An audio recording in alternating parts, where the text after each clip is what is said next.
Hermanos, muy buenos días. Dios nos bendiga a todos. Damos gracias a Dios por esta nueva etapa de estudio en nuestra escuela bíblica dominical.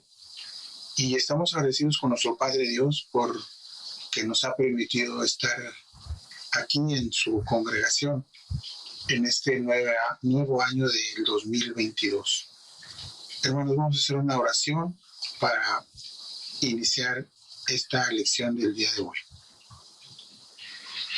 Padre, en el nombre de Cristo, te damos muchas gracias, Señor, porque hemos experimentado tu bondad, hemos visto tu cuidado y tu misericordia a lo largo de todos estos días. Tantas cosas que han pasado, Señor, pero tú nos has cuidado, nos has guardado, Señor, en tu mano. Y yo te pido, Señor, en el nombre de Cristo, Señor, que te agrades siempre de tu iglesia, de cada uno de nosotros, que seas con nosotros y nuestras familias todos los días, Señor, de acuerdo a tu promesa. Permite que nosotros veamos esa bendición, Señor. Veamos que estás cerca de nosotros, cuidándonos. Y aliéntanos, Señor, a seguir adelante en el camino que tú nos has propuesto. Gracias, Señor, por tu palabra. Gracias, Señor, por esta oportunidad de estudiarla. Esta facilidad que tenemos, Señor, para tener acceso a ella. Bendice a los hermanos, Señor, que se esfuercen por llevar tu palabra a quienes no la tienen, Señor, no pueden tenerla. Bendice a aquellos hermanos, Señor, que pues están en esa condición y permite que nosotros colaboremos de alguna manera, Señor, siempre orando, siempre cooperando, Señor, para todos estos esfuerzos. Gracias, Señor, por este día. Gracias, Señor, por esta lección. Estamos en tus manos, Señor, y te pido perdón por nuestras faltas. En el nombre de Cristo Jesús. Amén. Pues muchas gracias, hermanos. En esta ocasión vamos a iniciar este nuevo ciclo de estudio con lecciones sobre la carta a los Hebreos. Esta epístola a los Hebreos. Vamos a iniciar este trimestre. Y bueno, pues yéndonos ya a la lección de esta mañana, pues nosotros podemos ver, ¿verdad? Aquí la portada de nuestro expositor bíblico, lecciones preparadas por nuestro hermano pastor Daniel Casillas Gastelo. Y este estudio que iniciamos hoy, concretamente con el capítulo 1 y los versículos del 1 al 3. El título de la lección es Jesucristo superior a la revelación anterior. Vamos a estudiar y vamos a ver algunos datos generales acerca de esta epístola a los Hebreos. Bueno, en esta epístola a los Hebreos ha sido motivo constante de estudio, de discusión entre las personas, entre los hermanos que se dedican a estudiar pues los libros de nuestra escritura. Ha dado lugar a algunas controversias. Por ejemplo, bueno, iniciando con el autor de esta carta. En un principio, de manera errónea, se atribuía al apóstol Pablo la autoría de la carta, ¿verdad? Sin embargo, hay que tener en cuenta que hay algunas referencias tomadas de la misma palabra, ¿verdad? Y de la misma carta a los Hebreos que indican esa posibilidad. Sin embargo, bueno, ya los últimos estudios, lo que se llama la crítica literaria, pues ha establecido que no podemos decir a ciencia cierta que sea el apóstol Pablo quien haya escrito esta carta. Bueno, el idioma en que se escribió fue el griego y la fecha de la escritura es la segunda mitad del primer siglo, ¿verdad? Cuando nosotros queremos ver acerca de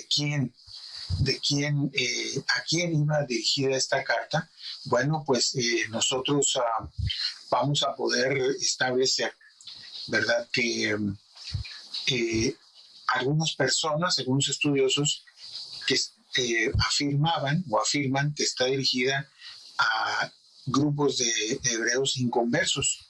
Sin embargo, otros, más recientemente, han establecido que esta carta, este escrito fue dirigido a aquellas comunidades cristianas que contaban con presencia de conversos que provenían del judaísmo, ¿verdad? El género de este escrito, más que una carta, ¿verdad? Más que una epístola, se ha considerado un sermón. Algunas personas llaman a esto una homilía, es decir, un documento que se lee en público. Y bueno, su estilo es teológicamente denso, ¿verdad? Cuando ya vayamos nosotros avanzando en el estudio de esta carta, podremos constatar esto, ¿verdad? De la densidad, de la profundidad de los conceptos teológicos escritos aquí. Tiene un estilo denso, ¿verdad? Y es casi de carácter litúrgico, pero llama la atención de los estudiosos, pues que todo esto, la lectura, ¿verdad? El análisis de este documento, pues nos revela una persona que es profundamente conocedora de las escrituras consolidadas en aquel entonces, es decir, de lo que es el Antiguo Testamento. Retrocedamos un poco, hermanos, para ver algunas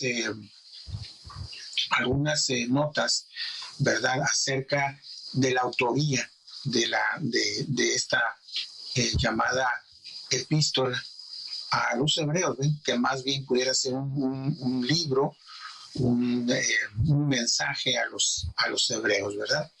Fíjense, algunos versículos que podemos tomar dentro de lo que es el mismo libro, de la misma carta a los hebreos, que nos hablan acerca de la autoría del apóstol Pablo, de la posible autoría del apóstol Pablo.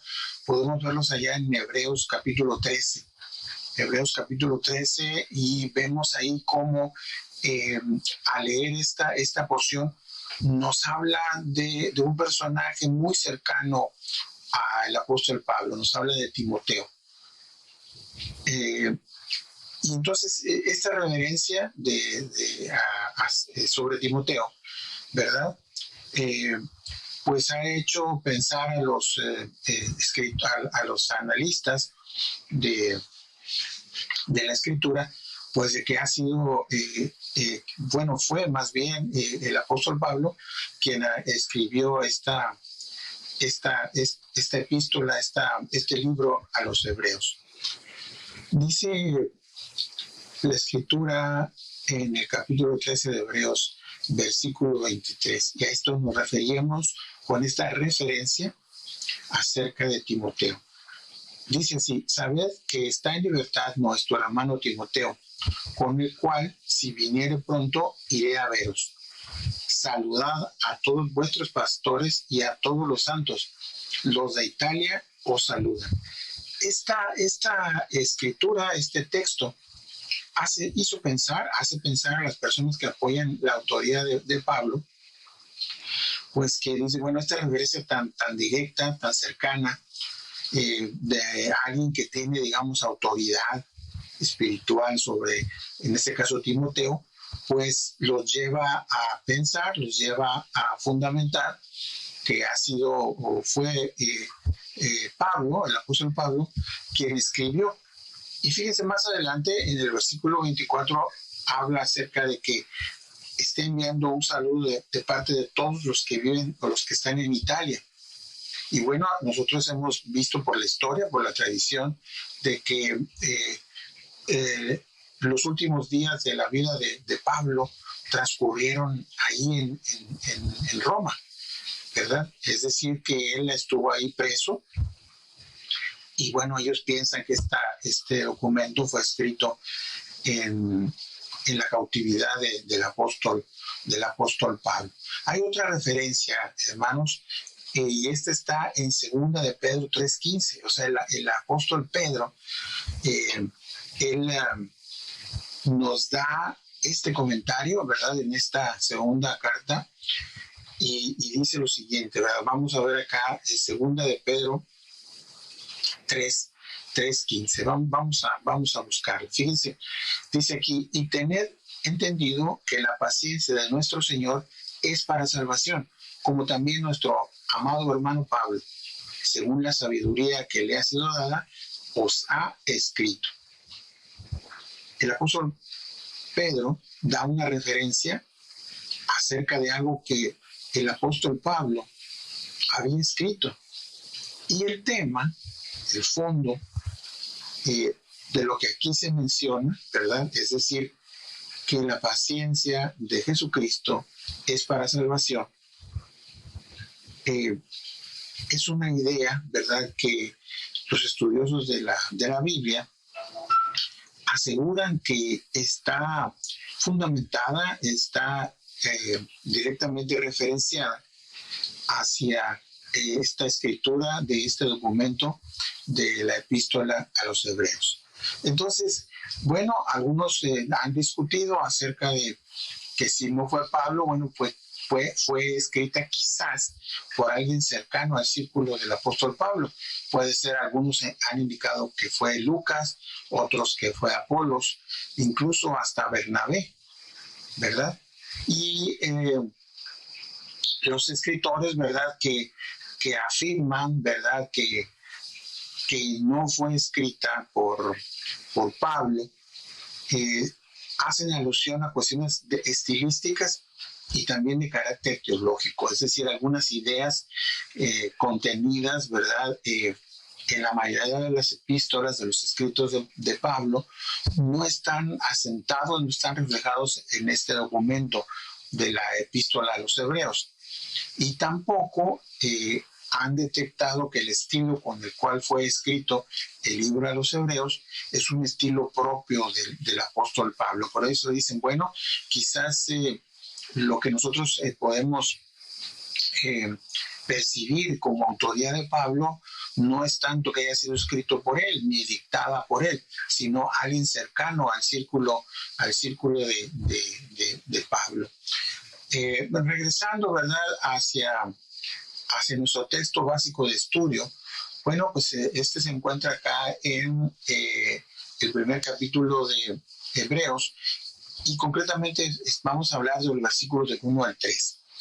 Dice la palabra de Dios: Dios, habiendo hablado muchas veces y de muchas maneras en otro tiempo a los padres por los profetas, en estos postreros días nos ha hablado por el Hijo, a quien constituyó heredero de todo y por quien asimismo hizo el universo, el cual, siendo el resplandor de su gloria y la imagen misma de su sustancia, y quien sustenta todas las cosas con la palabra de su poder, habiendo efectuado la purificación de nuestros pecados por medio de sí mismo, se sentó a la diestra de la majestad de las alturas, a quien constituyó heredero de todo y por quien asimismo hizo el universo. Podemos subrayar aquí de esta porción de la Escritura el versículo que nos indica la lección que memoricemos son los versículos 1 y 2 de esta misma porción, Hebreos 1 al 2. Dios, habiendo hablado muchas veces y de muchas maneras en otro tiempo a los padres por los profetas, en estos postreros días Dios nos ha hablado por el Hijo, a quien constituyó heredero de todo y por quien asimismo hizo el universo. Entonces, recordemos, hermanos, que esta lección es la primera de lo que es el estudio de este libro, de esta carta a los hebreos. Y bueno, podemos ver aquí una estructura general de esta epístola a los hebreos, concretamente hablando de la superioridad de Jesucristo. Y bueno, nos indica el estudio, nos indica nuestro hermano Daniel Casillas, Jesucristo superior a, y podemos hacer una lista acerca de la superioridad de Jesucristo. En primer lugar, estamos hablando de que Jesucristo es superior a la revelación anterior, que Jesucristo es superior a los ángeles, a Moisés, al reposo anterior. También Él es el sumo sacerdote. Este sacerdocio de Jesucristo es superior al que había sido depositado en Aarón. Jesucristo estableció un pacto óptimo, es decir, único y suficiente. Jesucristo ofreció un sacrificio también que fue suficiente para el perdón de los pecados y esa reconciliación a través de su sangre de nosotros con el Padre.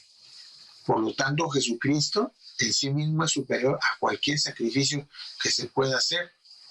Jesucristo es la mejor esperanza y la única. Jesucristo y su reino son obviamente lo mejor que nosotros podemos esperar, y Jesucristo ofrece un mejor altar para poder nosotros tener acceso a la adoración a nuestro Padre Dios. Esa sería una estructura general de lo que es la carta a los hebreos. Los destinatarios de este documento son exhortados a permanecer en Cristo. Y si nosotros vamos a Hebreos 10:39 podemos leer lo siguiente: pero nosotros no somos de los que retroceden para perdición, sino de los que tienen fe para preservación del alma. Hebreos 10:39. Recibimos la exhortación a través de este documento también para animarnos a seguir en la fe de Jesucristo. Se les recuerda y se nos recuerda esa grande nube de testigos que guardaron la fe que Jesucristo demostró para cumplir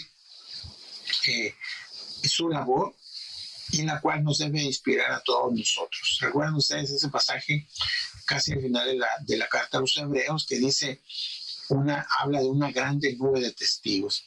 Entonces, esta exhortación es una exhortación a la continuidad, a la permanencia, una exhortación a esforzarnos en el camino que el Padre nos ha propuesto a través de esa reconciliación que Él mismo nos dio a través del sacrificio de Jesucristo, su Hijo.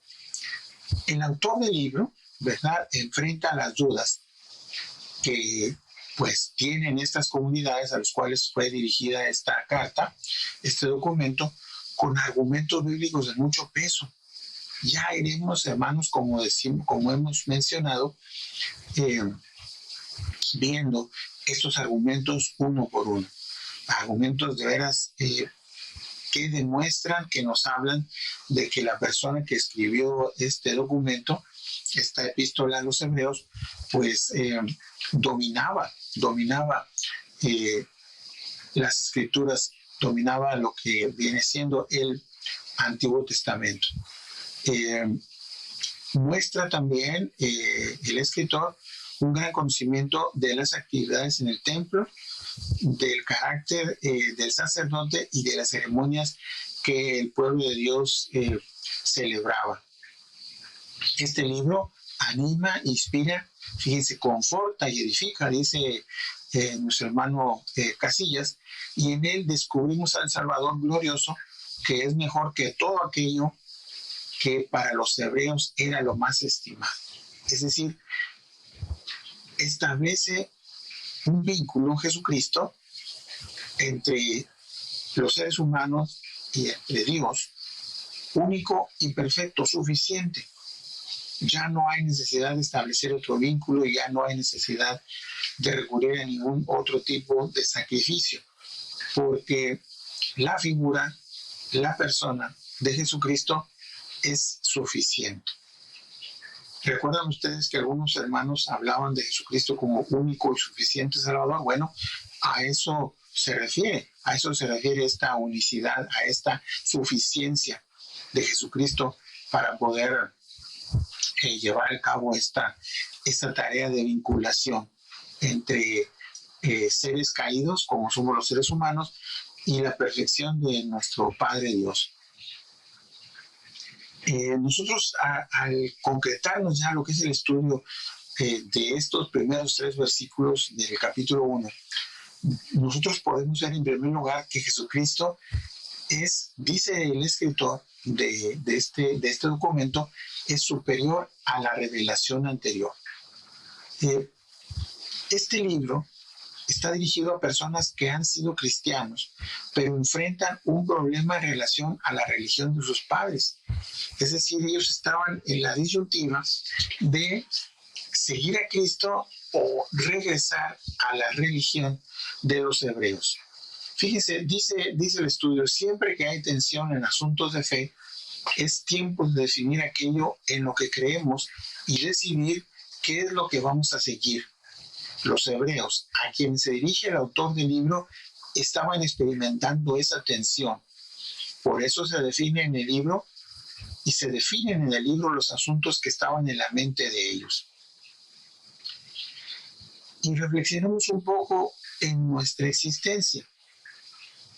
¿Qué hacemos nosotros cuando estamos experimentando esa tensión? Si es que eso sucede, o tal vez ni siquiera lo experimentamos y dejamos el camino que Dios nos ha propuesto. Pero bueno, si nosotros tenemos esa tensión en seguir o no el camino que ha sido propuesto para vivir esa nueva vida, ¿qué es lo que hacemos? Sinceramente, ¿qué hacemos? Recurrimos a la palabra del Señor, buscamos la suficiencia de Jesucristo de acuerdo a estos términos teológicos y doctrinales, porque eso es lo que establece el escritor de esta carta a los hebreos, ¿verdad? Dice, bueno, tú has tenido una revelación anterior, pero Jesucristo ahora satisface esa revelación anterior y la mejora, la hace óptima. Antes nos hablaba de muchas maneras, dice la palabra del Señor, y vamos a ver más adelante de qué manera Dios se dirigió a su pueblo. Pero ahora el Hijo te habla directamente a ti. Y yo me pregunto, ¿realmente estamos valorando que Jesucristo nos ha hablado directamente a cada uno de nosotros? Más allá de lo que yo pueda decir externamente en la congregación o ante mi familia. Es decir, yo levanto mi mano por Jesucristo. Amén. Pero realmente nosotros estamos valorando que sea el Hijo de Dios, el Creador de todas las cosas, quien ha extendido su mano hacia nosotros, quien nos ha hablado directamente, más allá de la teología, más allá de la doctrina, del conocimiento, de todo lo que tú sepas, que tanto valoras, que tanto valoro yo, que sea el mismo Hijo de Dios quien se haya acercado a nosotros, acercado a nosotros. ¿Recuerdas aquella porción de la Escritura al final de la Biblia que dice, yo estoy a la puerta y llamo? Jesucristo está a la puerta de tu corazón hablándote. Vamos nosotros a menospreciar ese gesto de humildad, ese gesto de amor hacia nosotros. Seamos sinceros, más allá de lo que externamente yo pueda decir en medio de la iglesia. ¿Qué tanto le creo a Dios? No qué tanto creo que existe, sino yo le creo a Dios.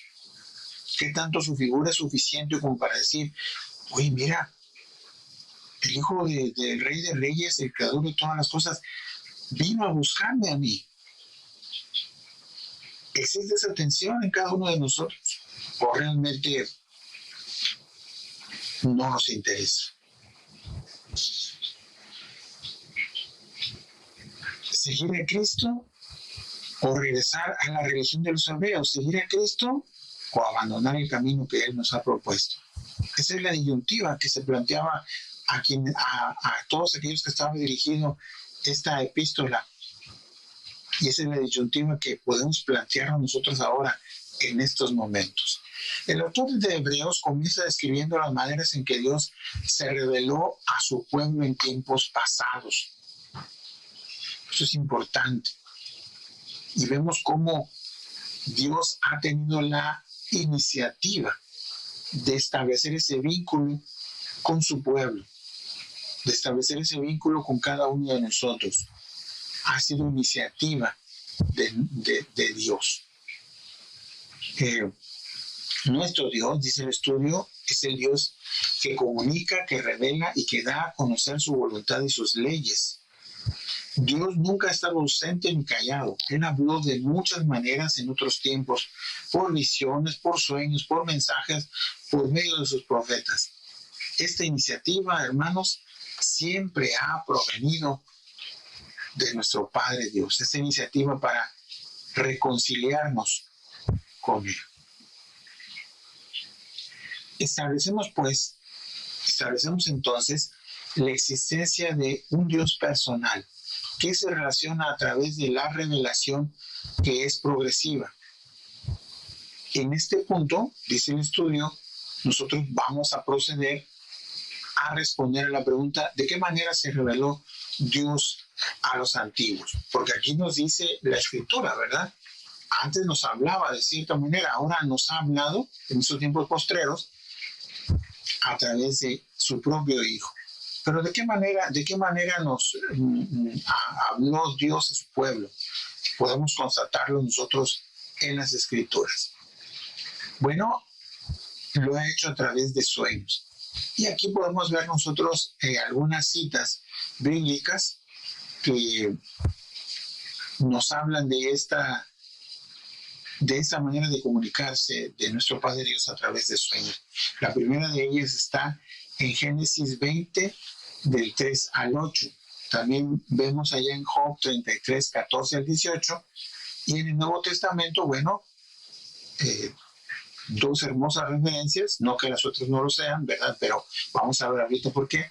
Mateo 1, 18 al 25 y Mateo 2, 12. Vamos a leer, hermanos, brevemente Génesis 20, del 3 al 8, y vamos a ver, a leer y constatar cómo Dios se dirigía a su pueblo a través de los sueños. Génesis 20,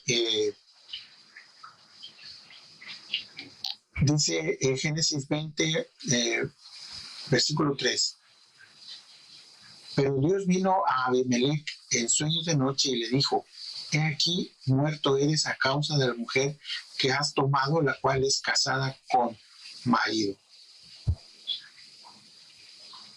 Dios vino a Abimelech en sueños de noche y le dijo. Dios se reveló a través de sueños. En Job 33, el capítulo 32 de Job, podemos leer Job capítulo 33, versículo 14, dice: sin embargo, en una o en dos maneras habla Dios, pero el hombre no entiende. Por sueño, en visión nocturna, cuando el sueño cae sobre los hombres, cuando se adormecen sobre el lecho. Y si nos vamos al Nuevo Testamento, vamos a ver allá en Mateo capítulo 1, versículo 18, en este pasaje que nos habla acerca del nacimiento de nuestro Señor Jesucristo. Dice la palabra de Dios: el nacimiento de Jesucristo fue así: estando desposada María, su madre, con José, antes que se juntasen, se halló que había concebido del Espíritu Santo. José, su marido, como era justo y no quería infamarla, quiso dejarla secretamente. Y pensando él en esto, he aquí un ángel del Señor le apareció en sueños y le dijo: José, hijo de David, no temas recibir a María tu mujer, porque lo que en ella es engendrado del Espíritu Santo es. Un ángel del Señor le habló a José en sueños y le dijo: no temas recibir a María tu mujer. Y si nos vamos al capítulo 2 del mismo Evangelio de Mateo, concretamente en el versículo 12, vemos nosotros esta revelación que tuvieron los magos. Dice: pero siendo avisados por revelación en sueños que no volviesen a Herodes, regresaron a su tierra por otro camino. Siendo avisados por revelación en sueños. Entonces, a través de sueños, nuestro Padre Dios se ha dirigido a su pueblo. También a través de los profetas. Vamos allá a 2 de Samuel, capítulo 12. Vamos a ver ahí cómo a través de estos seres humanos consagrados a la difusión a la predicación de su palabra, pues Dios le habló a su pueblo. En este capítulo 12 del segundo libro de Samuel, nosotros podemos leer este encuentro que tuvo el profeta Natán con el rey David. Leemos cómo Natán reprendió a David por el pecado que él había cometido y claramente le dice que fue enviado por Jehová. Estas palabras duras que le fueron dichas a David, pues era mensaje que el mismo Dios, a través del profeta, dirigía directamente, en este caso, al rey David. Nosotros podemos leer que los profetas tuvieron un doble ministerio. En primer lugar, denunciaban el pecado del pueblo y también anunciaban la venida del Mesías. Esto es muy importante, hermanos, ¿verdad? Porque esta manera en que Dios hablaba a su pueblo para anunciar la venida del Mesías. Nosotros lo podemos seguir en la lectura de estos libros proféticos que están en el Antiguo Testamento. Bueno, una vez nosotros habiendo hecho un breve repaso acerca de las maneras en que Dios ha hablado a su pueblo, vámonos directamente a lo que es el versículo 2 de nuestro texto básico y vemos ahí cómo Jesucristo es la voz que tiene la autoridad para hablar, esa autoridad que le ha dado el Padre a Jesucristo. Y esta autoridad dada directamente por Dios, bueno, es lo que establece esa superioridad, esa suficiencia para nosotros tener ese vínculo y poder escuchar directamente la voz de Dios. En Marcos 9:7 nosotros podemos leer lo siguiente: entonces vino una nube que les hizo sombra y desde la nube una voz que decía: este es mi hijo amado, a él oí. ¿Recuerdas este pasaje acá en el Evangelio de Marcos? Bueno, el apóstol Pedro, que estuvo presente en esta visión, bueno, él deja escrito este testimonio acerca de esta experiencia única allá en 2 de Pedro 1:17. Dice lo siguiente: pues cuando él recibió de Dios Padre honra y gloria, le fue enviada desde la magnífica gloria una voz que decía: este es mi hijo amado en el cual tengo complacencia. Y nosotros oímos esta voz enviada del cielo cuando estábamos con él en el monte santo. Jesucristo es la voz que tiene la autoridad conferida directamente de Dios para hablar su palabra, para dirigir su mensaje a su pueblo. Dios ahora nos ha hablado por medio del Hijo, es decir, ya no hay necesidad de que nosotros recurramos a otras fuentes, más que únicamente a su palabra, para escuchar la voz de Dios. Él es la voz autorizada para darnos a conocer la voluntad del Padre. Fíjate, esto es importante, la voluntad del Padre. Las palabras de Él son espíritu y son vida. Él es el único que tiene palabras de vida eterna. Palabras de vida eterna.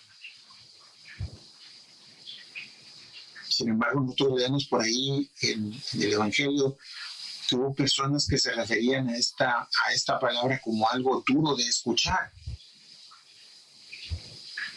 Pero las palabras de Jesucristo buscan a nosotros despertarnos de nuestro sueño espiritual, avivar nuestro espíritu, animarnos a seguir adelante en su camino. La única voz autorizada en la que nosotros podemos leer en la Escritura. Ahí está contenida y escrita y es la palabra de Dios. Las palabras de Jesucristo son espíritu y son vida.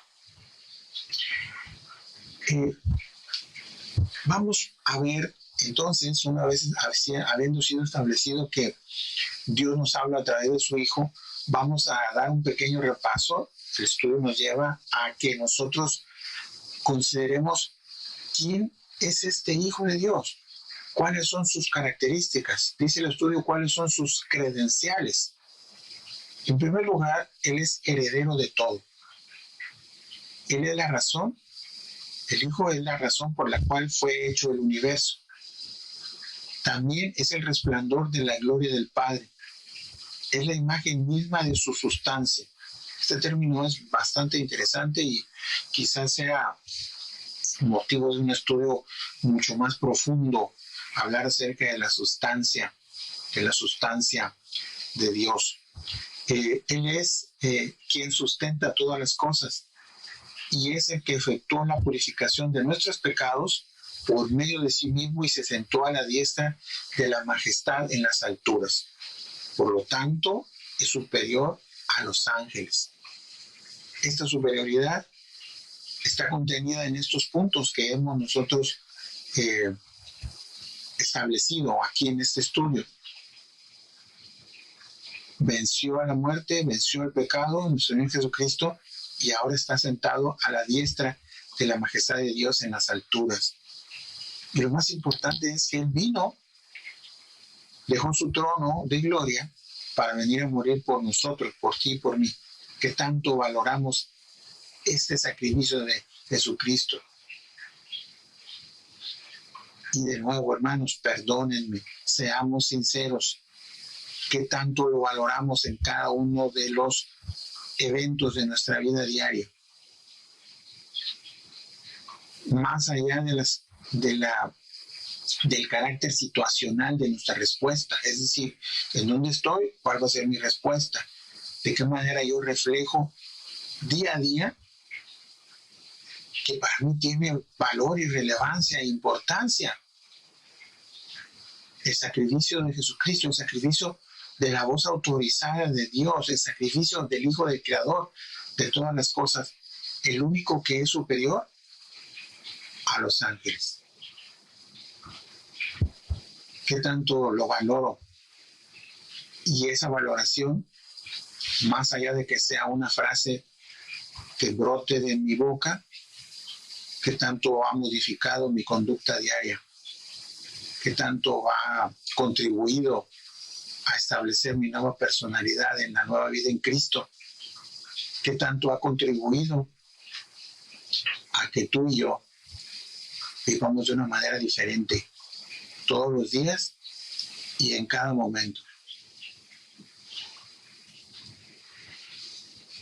Por tanto, pues los hebreos, a quienes iba dirigido este escrito, deberían tomar en cuenta estas características de la persona en la cual habían creído y estaban siguiendo, ya que algunos tenían la tentación de abandonar la fe en Jesucristo y regresar a la religión de sus padres. De nuevo, hablamos de esa tensión. Pero ¿existe esa tensión cuando tú y yo nos olvidamos de Jesucristo o simplemente nos olvidamos de Él? Ni siquiera hay tensión. Triste, ¿no? Sin embargo, el escritor de este documento presupone que existe esa tensión, una tensión doctrinal acerca de haber participado de cierta liturgia y ahora reconocer a Jesucristo como el Mesías, como el Hijo de Dios, aquel quien nos va a vincular, el quien les iba a vincular con el Padre, dejando atrás toda una historia larga de maneras de relacionarse con el Padre. Una tensión. Jesucristo, por lo tanto, vemos en el versículo 3, es la máxima revelación. Y el propósito de este libro, de este escrito, es afirmar a los creyentes hebreos en la fe de Jesucristo, más allá de los rudimentos de la ley y más allá de las ceremonias del Antiguo Testamento, como podemos nosotros leerlo allá en el capítulo 15 de Hechos. Esto era muy importante para estas personas. ¿Y qué tan importante es para nosotros? Este libro es cristocéntrico, es decir, el asunto central y único, verdadero y relevante es la figura de Jesucristo. Está lleno de pasajes del Antiguo Testamento. Y esto viene a demostrarnos a nosotros esta conciliación entre el Antiguo y el Nuevo Testamento, ya que en el Antiguo Testamento hay infinidad de referencias a la persona y a la obra de Jesucristo. ¿Y de qué estamos nosotros hablando cuando hablamos de la persona y la obra de Jesucristo? Bueno, pues entonces podemos en primer lugar hablar de los tipos de Cristo. En Génesis capítulo 22 nosotros podemos leer la historia de Isaac cuando iba a ser ofrecido en sacrificio por Abraham. También podemos leer en Génesis 37 que José fue vendido por 20 piezas de plata. De la misma manera, Jesucristo fue vendido por 30 piezas de plata. Allá lo podemos leer en el capítulo 26 de Juan. Dios dio el maná para alimentar a su pueblo. Lo leemos en Éxodo. Y Jesucristo es el verdadero pan que descendió del cielo. Vemos allá en Juan capítulo 6, versículo 31 al 30. Nuestros padres comieron el maná en el desierto, como está escrito, pan del cielo les dio a comer. Y Jesús les dijo, de cierto os digo, no os dio Moisés el pan del cielo, mas mi Padre os da el verdadero pan del cielo, porque el pan de Dios es aquel que descendió del cielo y da vida al mundo. Le dijeron, Señor, danos siempre este pan. Jesús le dijo, yo soy el pan de vida, el que a mí viene nunca tendrá hambre, y el que en mí cree no tendrá sed jamás. Podemos nosotros decir desde lo profundo de nuestro corazón, siempre y en cualquier circunstancia, Señor, danos siempre este pan, ese pan que sacia el hambre y que lleva a que nuestra fe satisface toda la sed que nosotros espiritualmente podamos tener.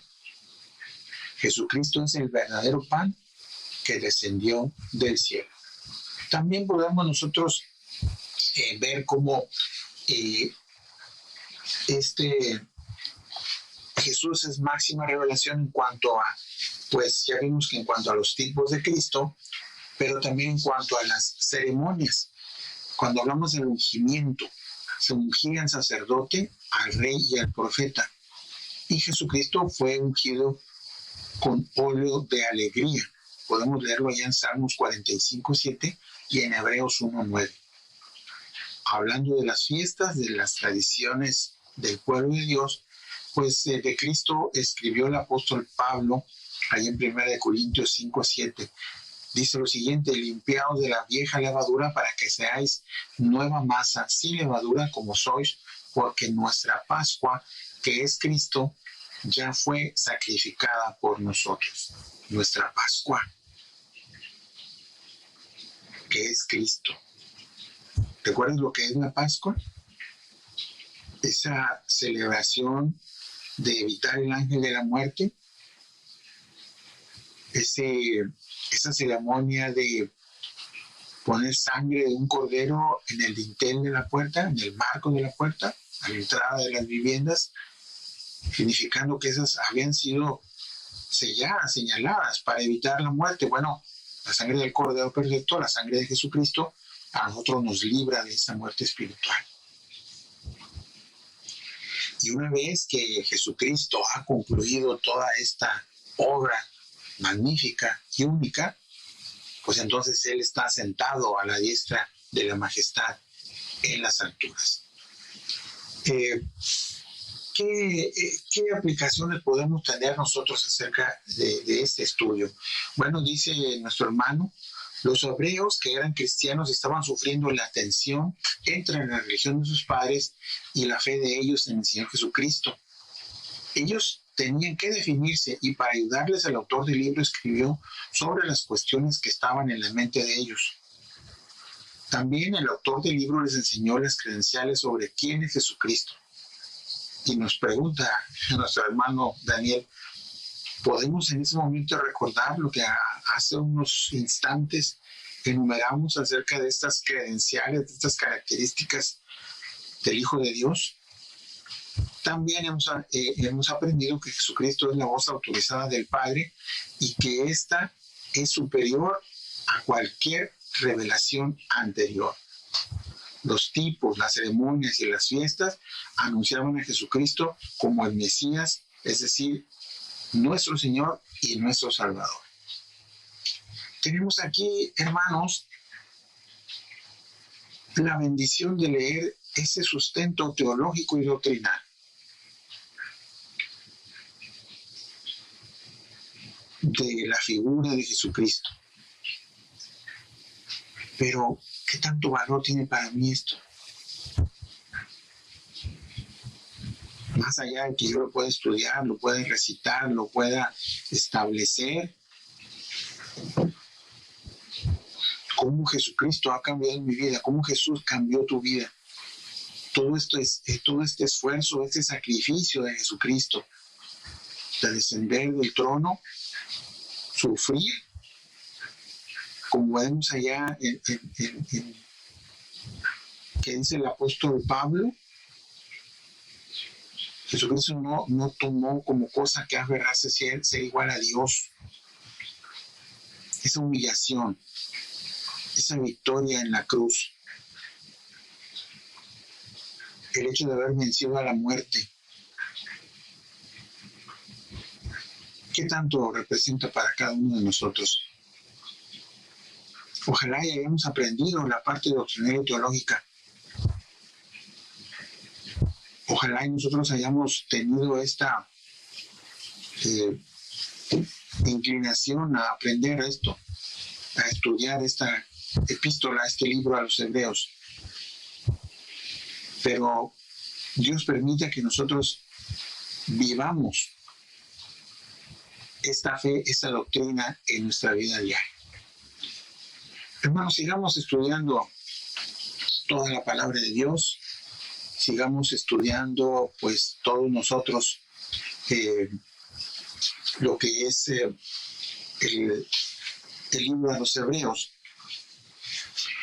y estemos agradecidos con nuestro Padre Dios por cada uno de los libros de la palabra de Dios, de su palabra, que nos confortan, nos animan y nos recuerdan ese gusto con el cual nosotros emprendimos el camino que Él nos propuso. Vamos a orar, hermanos, para terminar esta lección. Estemos agradecidos con nuestro Padre Dios por cada una de sus bendiciones.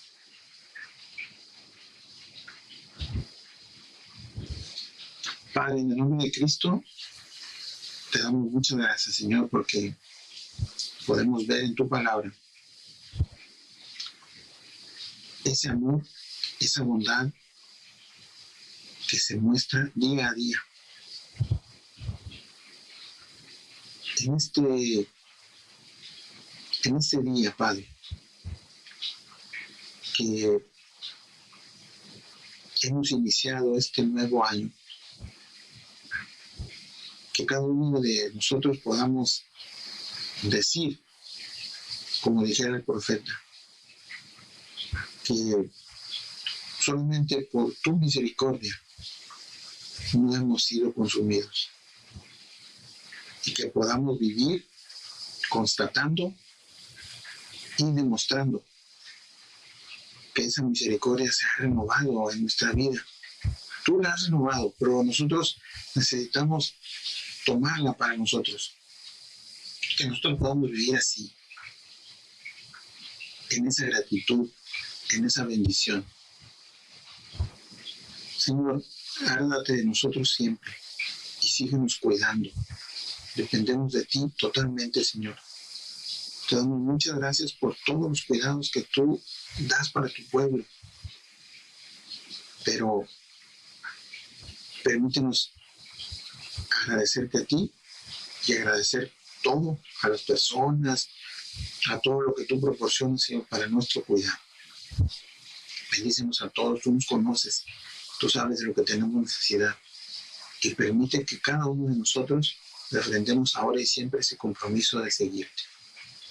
Perdona nuestras faltas, Señor, y te lo pido todo en el nombre de Cristo Jesús. Amén. Hermanos, muchas gracias. Dios nos bendiga. Sigamos estudiando este libro a los Hebreos.